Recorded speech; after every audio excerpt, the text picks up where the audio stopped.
Hello, everyone. I'm Laura. I want to share a significant part of my life that involved intense challenges with my in laws and my husband, especially during our divorce. I hope my story resonates with those of you who have faced unfair criticism from your in laws. Let me take you back to the beginning. I met Liam, my now estranged husband, on a dating app when I was a 21-year-old college student. Liam was 25, employed, and stable. Despite our age difference, we fell in love. I always believed that love isn't bound by age or looks, so Liam being older never bothered me. However, Liam was troubled by our age gap. He often asked, "Why are you with me, Laura? You could find someone your age who might be a better match." But I chose him because I loved him, and to me, age was just a number. Liam's insecurities ran deep. He would persist, "There must be other reasons, Laura. It's not usual for someone like you to love someone like me. I wish you'd just tell me the real reason." I reassured him repeatedly that my feelings were genuine. I wasn't interested in dating someone my age. I loved him, and that was what mattered to me. Despite my assurances, Liam's self-doubt lingered, hinting at deeper self-esteem issues that seemed to have kept him single before we met. To prove my genuine affection, I made sure not to let Liam spend excessively on me. While I was a college student managing my finances, I wasn't wealthy but made sure to buy him thoughtful gifts and handle my expenses. I always worked part-time jobs to ensure I wasn't financially dependent on him. Liam seemed to appreciate these efforts, but sadly, his insecurities didn't fade, and he continued to question the sincerity of my love, which deeply hurt me. It took 4 years before I fully understood the origins of Liam's issues. When I met Liam's parents, Jesse and Diane, I learned more about his background. Jesse, Liam's father, won the lottery, which changed their lives a lot. This helped me understand why Liam had certain perspectives and insecurities. After winning, Jesse and Diane bought a big house and invested their money wisely. However, their new wealth came with a sense of superiority. During our first meeting, Jesse often bragged, saying, "Not everyone makes it big like me. I was just a hard worker, and look where it got me. Do you realize how rare it is to win the lottery?" Yet I managed it on my first try. They were proud of their decision-making skills and often implied that Liam, despite his college education, would never reach their level of financial success. Diane suggested that Liam's previous partners were only after his money and left him once they were financially better off. They openly doubted Liam's ability to make good decisions, which infuriated me. It seemed like Liam's parents saw every woman he dated as a gold digger, and over time, Liam began to believe this narrative. This insinuation that I was just another gold digger became an embarrassing and hurtful part of their story. Fed up with their baseless assumptions, I stood up for both Liam and myself. "I'm sorry, but I have to disagree with you. Liam has worked hard to establish his career and will achieve even greater success in time." Jesse retorted, "Well, that doesn't change the fact that women only want him for money. The money we have is ours, but Liam does co-own the house. Eventually, it will be his. Every time these girls see our $500,000 house, I swear they just see dollar signs." I couldn't hold back. "I can't speak for Liam's past relationships, but I'm certainly not in this for the money. I love your son, and that's why we're together. I have no interest in your house." Diane then said, "Don't worry, Laura. Sometimes it's hard to accept that people can be successful and live in nice houses. You live in a small rented apartment with roommates. You might start desiring it after spending time around our house, too." Their comments pushed my patience to the limit, and I was on the verge of losing my temper. Liam heard everything but chose not to respond or defend himself. Instead, he steered the conversation in a different direction. His indifferent attitude on our way home took me by surprise after a particularly tense visit with his parents. I decided it was important to talk to Liam directly about the issue. "Liam, your parents are being unfair and hurtful to both of us. Why didn't you stand up for me?" Liam sighed, clearly frustrated. What did you expect me to say, Laura? My past isn't great. I've been used before by people who only cared about my parents' wealth, making plans for when they'd inherit the house. Even if they were wrong before, that doesn't mean they're wrong about everything. I felt a pang of hurt. Just because those women were after your money doesn't mean I am. It hurt that you stayed silent while your family insulted me. Liam looked conflicted. You know my family is wealthy now, and maybe they have a point. I'm not saying you have bad intentions, but I can see why it might look questionable to others. You have parents, and that might make you seem more reliant on my inheritance. His words were almost too much to bear. What you're suggesting is absurd, Liam. I've never pressured you to spend on me. Not having an inheritance does not make me a gold digger. Liam remained stubborn, unwilling to see my perspective. I love you, and that's what matters. Let's not argue about this anymore, he said, dismissing the need for further discussion. While some might have taken comfort in his declaration of love, I couldn't shake the feeling that he still had doubts about my intentions.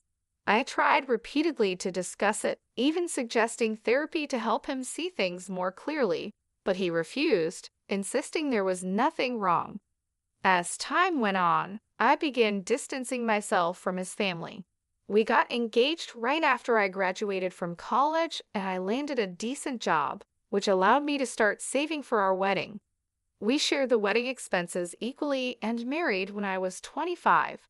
However, the next 5 years of our marriage were rocky. Liam frequently visited his parents, each time returning more distant and upset. I knew Jesse and Diane continued to poison his mind, still branding me as a gold digger. Despite my pleas for him to reduce contact with them, Liam continued to see his parents often. Their negative influence began to deeply affect his view of our relationship, convincing him that no one could truly love him for who he was. Even after years of my unwavering love, Liam's suspicion towards me never seemed to ease, and the weight of constantly having to prove my sincerity grew increasingly exhausting. However, the moment that truly tested us came on Liam's birthday. Preferring a low-key celebration, we decided to have a small cake party at our home. I was excited to make his day special. I surprised Liam with the expensive watch he had admired for a long time. He was thrilled with the gift, but my heart sank when he suggested we show it off to his parents. Despite my hesitation, I went along with him. When we arrived, Liam couldn't wait to show his new watch to his parents. Mom, Dad, look at this beautiful watch Laura got me. I've wanted it for so long. Isn't it stunning? His enthusiasm was clear. Diane responded with a slight surprise. Oh, Liam, it seems she does love you after all. We were quite worried for some time. But Jesse quickly added, don't be fooled, Diane. She's a gold digger. She married our son because we have a $500,000 house. Let's not ignore the facts. I couldn't contain my frustration. Excuse me, why do you think I married your son for your house? I've been working and living in an apartment for years. Besides, if age was a concern, why would I marry someone older unless I truly loved him? I assure you, I didn't marry Liam for his money or your house. I married him because I love him. Surely Liam can confirm that, right? To my astonishment, Liam remained silent. His reluctance to defend me in front of his accusing parents was deeply unsettling. I felt increasingly isolated as he avoided making eye contact, sinking under their harsh assumptions. Pushed to my limit, I confronted him. Liam, why aren't you saying anything? Your parents have always labeled me a gold digger. How will they ever see the real me if you don't speak up? Why are you so quiet? Tell them they're wrong. Liam's hesitation was palpable. He muttered, I don't know what you want me to say, Laura. Maybe my parents aren't completely wrong. There might be a possibility that his words trailed off, but the implication was clear. This doubt, this inability to stand by me, was more than just a simple misunderstanding. It was a fundamental crack in the foundation of our relationship, casting a shadow over our love and my place in his life. Liam's birthday celebration quickly turned sour. I was astounded by the accusations flying my way. Are you serious right now, Lamb? You believe I married you for your assets. His parents chimed in, their suspicion clear. Oddly, you've never thought about buying a house, have you? For someone renting, owning a home should be a top priority. You haven't even talked about it with him. Our place is out of your price range. You could never afford something like this on your own, so marrying Liam and settling here seems more logical. Liam looked at me with a mix of doubt and confusion. Yeah, Laura, why would you marry me? You might have feelings for me, but I think there's more to it than just love. I was left speechless by their words. All the love and affection I had felt for Liam seemed to disappear instantly. Both my in-laws and my husband saw me as nothing more than a gold digger. While the skepticism from his parents was hurtful, Liam's agreement cut the deepest. At that moment, I decided to end our marriage. I didn't reveal my decision right away. Instead, I waited for the right moment. Once Liam and I were back home, I contacted a lawyer and began the divorce process. The lawyer assured me that everything would be ready within a week. Meanwhile, I moved into a separate room to give myself some space. Liam thought I was just cooling off and had no idea of my intentions. When the divorce papers were ready, I gathered my belongings and left. Liam, clearly distressed, called me in a panic. I told him to meet me at a specific address and to bring his parents. Despite his confusion, he complied. As they arrived, I stood waiting on the porch of a stunning house. Their expressions shifted to surprise as they took in the scene. You must be wondering why I brought you here, I said, gesturing to the luxurious surroundings. It's a beautiful house, isn't it? No one can compare their home to this one. It's worth around $5 million in today's market. Quite expensive, right? The dramatic setting was my way of showing them that their accusations and suspicions were unfounded. I was not the person they thought I was, and I needed to make that clear in the most unforgettable way. But it's worth every penny, I said, gesturing toward the lavish interior of the house, which also boasted furniture worth millions. What is this place, Laura? I don't understand why you have access to such a house, Liam asked, puzzled. Why don't you all come in so we can talk properly? I can't explain everything standing here on the porch, I suggested, brushing off their astonishment as I led them inside. They followed, their eyes widening in awe at the opulent decor. As we settled into the plush sofas, I took a deep breath, ready to address the elephant in the room. I've made a decision, and that's why we're here. I filed for divorce, I stated, handing over the papers. We can proceed with an uncontested divorce if you agree. What? I don't understand. Why are you filing for divorce? Liam's voice was a mix of confusion and concern. It's simple, I replied. I said, my voice steady despite the storm of emotions inside me. You and your parents think I'm a gold digger. You believe I married you for your house and money. Despite everything I've said, you've refused to listen. So it's better for everyone if I leave, sparing you from what you deem my gold-digging tendencies. You're considering divorce just because my parents spoke what they believed to be the truth. That's ridiculous, Liam retorted, disbelief coloring his tone. I think it's for the best, I replied, firm in my resolve. His mother, watching the exchange with an unreadable expression, chimed in. If she's so adamant, you should just sign the papers, Liam. Then at least you can find someone who truly loves you. Why did you bring us to this house, Laura? Do you expect me to buy this for you as part of our divorce settlement? Liam asked, suspicion in his voice.